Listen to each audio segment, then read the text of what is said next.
També s'han produït lesions greus de drets polítics fonamentals i cal denunciar-ho quan la voluntat de la ciutadania expressada a les urnes no es pot materialitzar perquè els tribunals a instàncies del poder executiu ho impedeixen.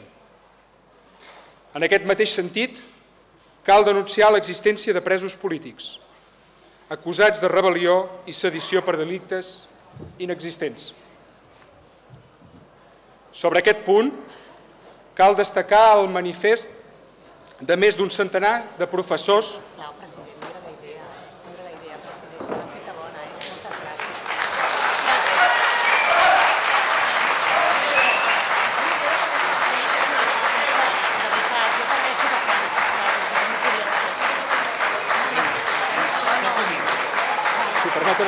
Si em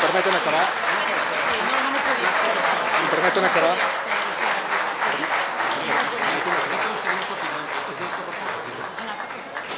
Sisplau, si són tan amables de guardar ordre, que així ja acabarà el president del Parlament la seva intervenció. Jo agrairia, sisplau, que no fica cap més acabant. Molt bé. Molt bé.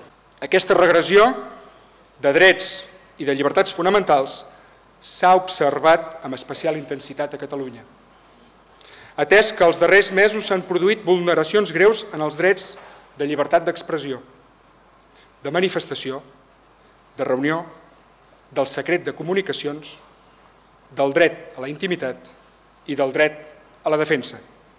I permetin-me aquí un incís per lloar la tasca per garantir aquest dret de la Comissió de Defensa d'aquest Col·legi d'Advocats. Estic convençut que en el sistema judicial espanyol és ple de bons professionals, efectivament. Estic convençudíssim que creuen en la justícia, la democràcia i l'estat de dret. Però precisament per això cal que els professionals del món jurídic assumeixin, com ens consta que fan, la gravetat del moment en què vivim. Per tot plegat avui, en el Col·legi de l'Advocacia de Barcelona només puc acabar la meva intervenció agraint-los la feina que fan i encoratjant-los a seguir defensant amb fermesa, rigor i determinació els drets i les llibertats. Moltes gràcies.